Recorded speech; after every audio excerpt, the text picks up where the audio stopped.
Hello friends, welcome to my YouTube channel MPL exams. तो friends, आज हम पाचन तंत्र या डाइजेशन सिस्टम के सभी प्रीवियस ईयर क्वेश्चन जो व्यापम की पुणेकर की प्रीवियस ईयर क्वेश्चन बुक में लगभग 3000 प्लस क्वेश्चन दिए हैं। इसमें से जो पाचन तंत्र चैप्टर है, इसके सभी प्रीवियस ईयर क्वेश्चन आज देखेंगे। इसमें लगभग 64 क्वेश्चन है। और इस वीडियो सीरीज के माध्यम से आपको एमपी पुलिस की एग्जाम आने तक सभी प्रीवियस ईयर क्वेश्चन के कंप्लीट सॉल्यूशन इस चैनल के माध्यम से कराया जाएगा। तो चैनल पे नए हो तो चैनल को लाइक, शेयर और सब्सक्राइब जरूर कीजिए। तो चलिए फ्रेंड्स, क्लास को स्टार्ट करते हैं। और फ्रेंड्स, आप हमें टेलीग्राम चैनल पर भी ज्वाइन कर सकते हैं, क्योंकि इस वीडियो की जो पीडीएफ है, क्वेश्चन की पीडीएफ, वो आप टेलीग्राम चैनल से प्रोवाइड कर सकते हो। इसके बाद हमें इंस्टाग्राम पर @हेमेंद्र भाटी पर फॉलो कर मैसेज कर सकते हैं। तो चलिए फ्रेंड्स, आज हम पाचन तंत्र या डाइजेशन सिस्टम के सभी प्रीवियस ईयर क्वेश्चन देखेंगे। तो पाचन तंत्र क्या होता है, डाइजेशन सिस्टम क्या होता है। तो पाचन तंत्र या डाइजेशन सिस्टम जटिल भोज्य पदार्थ को सरल भोज्य पदार्थ में विखंडन करने की जो प्रक्रिया या प्रोसेस पाचन कहलाती है।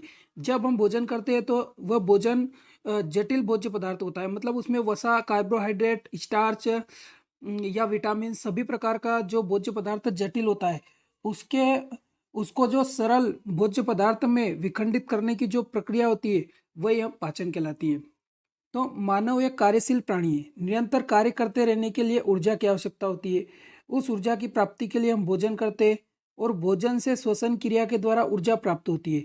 लेकिन खाए गए भोज्य पदार्थ में अधिकांश जटिल पदार्थ होते हैं, तो उन जटिल पदार्थ में ऊर्जा प्राप्त करना मुश्किल होता है।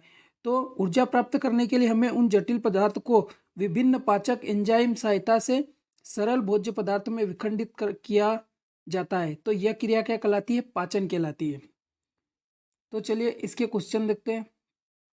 मनुष्य की लार में पाए जाने वाला एंजाइम है। तो जो मनुष्य है, उसकी लार में टाइलिन, पेप्सिन, ट्रिप्सिन और लाइपेज। तो मनुष्य की लार में लाइपेज एंजाइम पाया जाता है, और इसमें लगभग 98% वाटर होता है और 2% अन्य यौगिक होते हैं। तो इसका आंसर आएगा, मनुष्य की लार में लाइपेज एंजाइम पाया जाता है। इसके बाद, निम्न में से कौन सी एक विघटन अभिक्रिया है। श्वसन, पाचन, प्रकाश संश्लेषण और रसारोहण। तो एक विघटन अभिक्रिया पाचन कहलाती है। मनुष्य में जो पाचन क्रिया होती है, वो मुख से लेकर गुदा तक चलती है। तो मनुष्य का पाचन पथ क्या कहलाता है, आहार नाल कहलाता है। तो लार ग्रंथि में जो टाइलिन एंजाइम है, वह भोजन में उपस्थित स्टार्च को पचाता है। तो इस पूरी प्रोसेस में भोजन का विघटन होता है। भोजन अनेक छोटे छोटे टुकड़ों में टूटता है, तो इसे विघटन अभिक्रिया कहते हैं। और जो श्वसन है, ये श्वसन एक जैव रासायनिक अभिक्रिया है। इसका आंसर आएगा पाचन। पाचन एक विघटन अभिक्रिया है। इसके बाद, आहार नाल में पाचन होता है अपूर्ण, अंतरकोशिकीय, अवशोषण के समान और अपरिवर्तनीय प्रक्रिया। तो जो आहार नाल में पाचन होता है, आहार नाल में अपूर्ण पाचन होता है। और जो सबसे ज्यादा पाचन होता है, वह छोटी आंत में होता है। वो हमारी छोटी आंत में सबसे ज्यादा पाचन होता है। निम्न में से आहार नाल का कौन सा भाग पाचन एंजाइम स्त्रावित नहीं करता है। ग्रास नाल, आमाशय, ग्रहणी या मुख।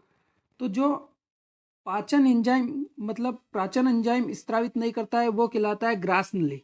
ग्रास नली को हम ग्रसिका, भोजन नली कहते हैं। इसमें पाचन नहीं होता है। और यह ग्रास नली क्या काम करती है, यह भोजन को उदर गुहा तक पहुंचाने का काम करती है। ग्रास नली, ग्रसनी या भोजन नली। इसमें पाचन नहीं होता है, तो इसका आंसर आएगा ग्रास नली। तो फ्रेंड्स, अगला क्वेश्चन देखते हैं। ब्रेड का टुकड़ा देर तक चबाने के बाद स्वाद में मीठा ज्ञात होता है, क्योंकि माल्टेज माल्टोज को अपघटित करता है, वसीय अम्ल लाइपेज का निर्माण करता है, इमाइल पेज स्टार्च को डाइसेकेराइड में परिवर्तित कर देता है, डाइसेकेराइड से ग्लूकोज का निर्माण होता है। तो जो इमाइल पेज स्टार्च है, ये डाइसेकेराइड में परिवर्तित कर देता है। इसके कारण जो ब्रेड का टुकड़ा है, वह हमें चबाने पर स्वाद में मीठा प्रतीत होता है। एंजाइम पेप्सिन जल अपघटित करता है, प्रोटीन को पेप्टाइड में, वसा को वसा अम्ल में, इसके बाद ग्लूकोज को एथिल अल्कोहल में, और पॉलीसेकेराइड को मोनोसेकेराइड में।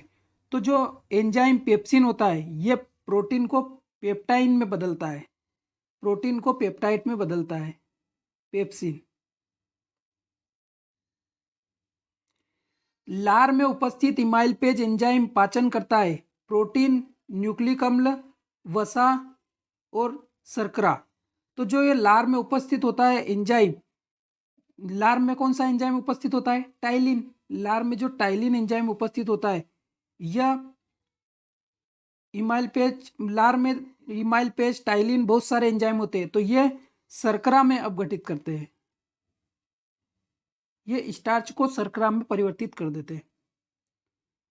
पेप्सिन पाचन करता है, तो भाई पेप्सिन पाचन करता है आमाशय में प्रोटीन का, ग्रहणी में शर्करा का, ग्रहणी में प्रोटीन का, शेषांत्र में वसा का।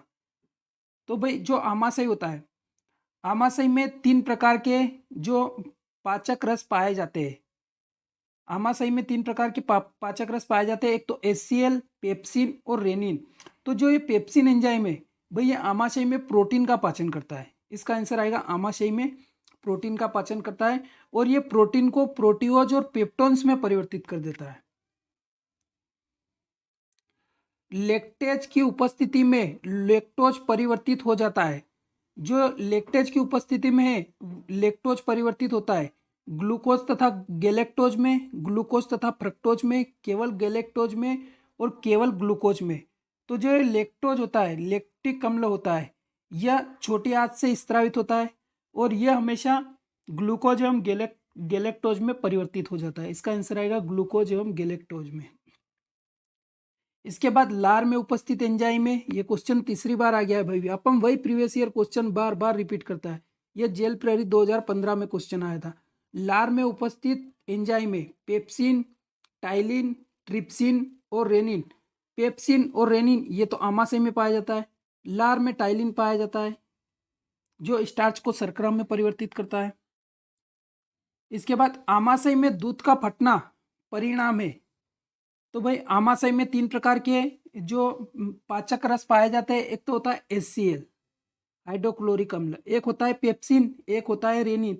तो जो HCl होता है आमाशय में 3 प्रकार के जो पाचक रस पाए जाते हैं, इसमें से जो HCl होता है, HCl को कहते हैं हाइड्रोक्लोरिक अम्ल।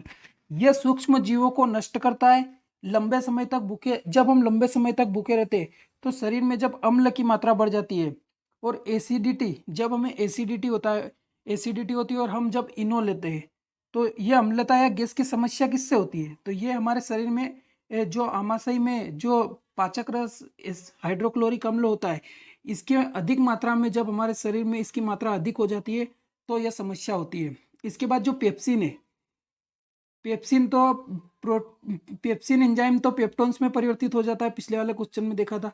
और जो रेनिन है, रेनिन क्या करता है भाई? दूध से दही बनाता है, दूध को दही में परिवर्तित करता है। इसके बाद यह एंजाइम 8 वर्ष से कम उम्र वाले बच्चों में दूध का प्रोटीन, दूध में जो प्रोटीन होता है उसे कहते हैं केसिन, दूध में जो प्रोटीन होता है केसिन, उसको पचाने का काम करता है जो रेनिन एंजाइम, इसका आंसर आएगा रेनिन। इसके बाद पित्त रस का मुख्य कार्य क्या है? जो पित्त रस होता है उसका मुख्य कार्य क्या होता है? तो भाई जो पित्त रस होता है, पित्त रस का निर्माण हमेशा लीवर या यकृत में होता है। पित्त रस का संग्रहण कहाँ होता है? पित्ताशय में होता है। और एक इंपॉर्टेंट क्वेश्चन पित्त रस से हर बार पूछा जाता है कि पित्त रस में एंजाइम होता है या नहीं? तो भाई पित्त रस में कोई भी एंजाइम नहीं होता है, पित्त रस में कोई भी एंजाइम नहीं होता है। ये क्वेश्चन बार बार रिपीट होता है कि पित्त रस में एंजाइम होता है, तो पित्त रस में एंजाइम नहीं होता है। और यह वसा का पाइसीकरण करता है, यह हमेशा वसा का पाइसीकरण करता है। तो एंजाइम क्रिया द्वारा वसा का पाचन करना, यह आ गया आंसर, यह वसा का पाइसीकरण करता है, इसका आंसर आएगा वसा का पाइसीकरण करना। इसके बाद निम्नलिखित में से कौन सी पाचन ग्रंथि नहीं है? आमाशय ग्रंथि, आमाशय में तो भाई पेप्सिन, रेनिन और हाइड्रोक्लोरिक अम्ल तीनों पाचक रस पाए जाते हैं, ये तो है। अग्नाशय ग्रंथि, अग्नाशय ग्रंथि भी पाचन ग्रंथि है। इसके बाद लार ग्रंथि, लार में भी टाइलिन जो एंजाइम होता है वो स्टार्च को शर्करा में परिवर्तित करता है, ये तीनों तो पाचन ग्रंथि है। लेकिन जो एड्रिनल, एड्रिनल और नॉन एड्रिनल ये हार्मोन होते हैं, ये हार्मोन होते हैं, ये शरीर को बैलेंस करने का काम करते हैं और ये हार्मोन होते हैं, ये पाचन ग्रंथि नहीं है, ये हार्मोन होते हैं। इसका आंसर आएगा एड्रिनल ग्रंथि। एड्रिनल ग्रंथि आएगा इसका आंसर।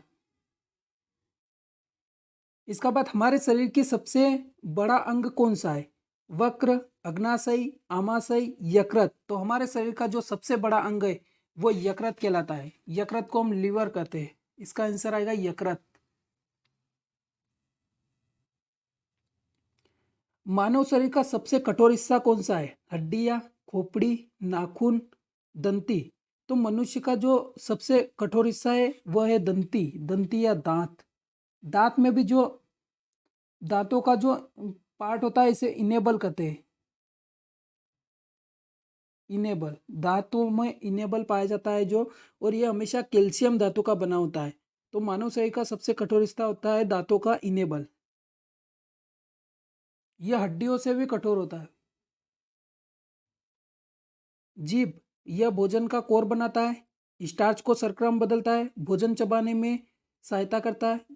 भोजन को तोड़ने में सहायता करता है। तो भाई देखो, भोजन को तोड़ने में तो सहायता कौन करते हैं? दांत करते हैं, दंती। भोजन को चबाने में कौन सहायता करता है? तो भोजन को चबाने में भी हमारे जो दांत होते हैं वह बहुत महत्वपूर्ण भूमिका निभाते हैं। स्टार्च को शर्करा में कौन बदलता है? तो स्टार्च को शर्करा में लार ग्रंथि बदलती है। लार ग्रंथि में जो टाइलिन एंजाइम होता है वह स्टार्च को शर्करा में बदलता है। भोजन का कोर बनाता है। यह भोजन का कोर बनाता है। जीभ का कार्य क्या होता है? यह भोजन का कोर बनाता है। इसका आंसर आएगा भोजन का कोर बनाता है। मुंह में लार का क्या काम होता है? यह भोजन को गीला करता है। यह चबाने और निगलने में सहायता करता है। यह स्टार्च को शर्करा में बदलने का कार्य करता है। तो भाई इसका आंसर आएगा यह स्टार्च को शर्करा में बदलने का कार्य करता है। पिछले वाले क्वेश्चन में भी मैंने इसके बारे में बताया था कि लार का काम होता है स्टार्च को शर्करा में बदलने का काम। भोजन चबाने की प्रक्रिया के दौरान भोजन लार के साथ अच्छे से मिश्रित हो जाती है। यह प्रक्रिया कहलाती है पोषण, पाचन, पुनःसरण और च्वर्ण। तो यह प्रक्रिया च्वर्ण कहलाती है।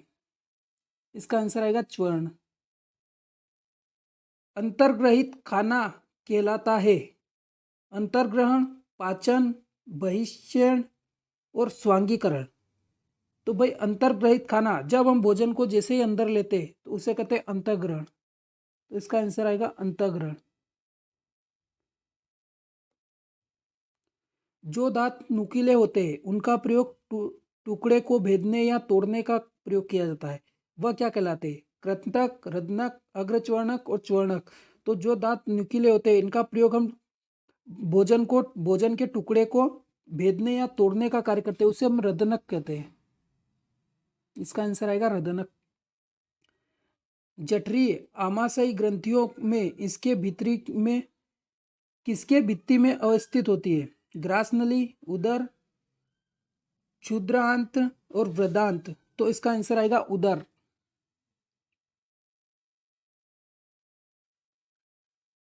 पाचन तंत्र का वह कौन सा भाग है जो बिना पचे खाद्य पदार्थ से जल और कुछ लवण को अवशोषण में सहायता करता है? तो वृदांत, बड़ी आंत, क्षुद्रांत, छोटी आंत, अग्नाशय और ग्रसिका।